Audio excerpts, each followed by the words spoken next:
자유한국당을 제외한 여야 4당이 현재 47석인 국회의원 비례대표를 75석으로 늘리고 만 18세에게 투표권을 주는 등의 선거제 개편안 초안을 마련했습니다. 자, 이제 각 당의 추인 절차를 남겨놓고 있는데요. 하지만 야당 내부에서 반대의 목소리가 만만치 않고 한국당은 또 날치기를 막겠다면서 거세게 반발하고 있는 이런 상황입니다. 국회 취재기자 연결해보죠. 최기성 기자. 네, 국회입니다. 네, 어제도 밤늦게까지 여야 4당이 모여서 실무 합의안을 다듬는 작업을 했는데요. 이게 잠정 합의안이 나온 겁니다. 앞으로 절차가 또 남아있죠? 네, 각 당 의원총회에서 당내 추인이 끝나면 신속 처리 안건 지정, 이른바 패스트트랙으로 처리하게 됩니다. 국회 정치개혁특별위원회 18명 가운데 자유한국당을 뺀 여야 4당 의원 수는 12명으로 신속 처리 안건 지정 최소 의석수인 11명을 넘습니다. 지정이 되면 해당 상임위에서 최장 180일, 법제사법위원회에서 최장 90일, 본회의 부의 상태에서 최장 60일을 대기한 뒤 표결하게 되는데 여야 4당 의석수를 합치면 과반이 가능합니다. 하지만 바른미래당과 민주평화당 내부 반발이 심상치 않습니다. 바른미래당 오신환 사무총장은 한 라디오 인터뷰에서 패스트트랙을 하면 일부 의원이 탈당하겠다고 밝혔다고 전했고, 이준석 최고위원은 합의안을 당론으로 지정하려면 소속 의원 3분의 2 이상이 동의해야 하지만 쉽지 않을 것이라고 부정적으로 전망했습니다.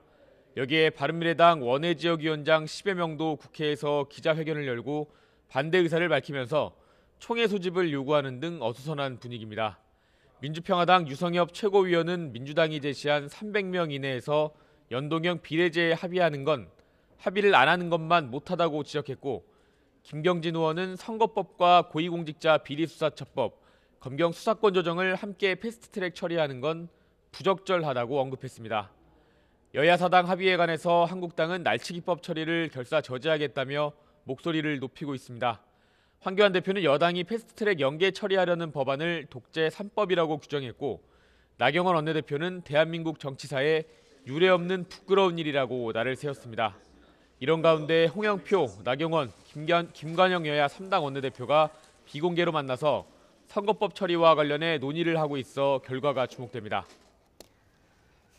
네, 오늘 국회 상임위원회도 활발히 가동이 되는데요. 어떤 일정이 있습니까?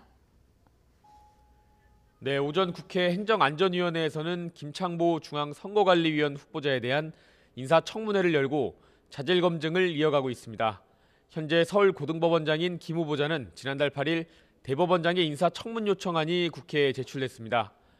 야당은 앞서 대통령이 임명을 강행한 조혜주 중앙선관위원 때 논란이 됐던 정치적 중립성 문제를 어떻게 해결할 것인지 철저하게 따지겠다는 입장입니다.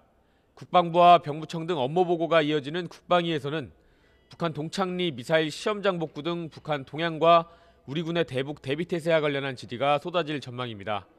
오후에 열리는 국회 외교통일위원회에서는 하노이 북미 정상회담 결렬 이후에 우리 정부의 대응 방안 등에 대한 질의가 쏟아질 것으로 보입니다. 특히 교착 상태에 빠진 북미 관계를 둘러싸고 여야 공방이 예상됩니다. 지금까지 국회에서 전해드렸습니다.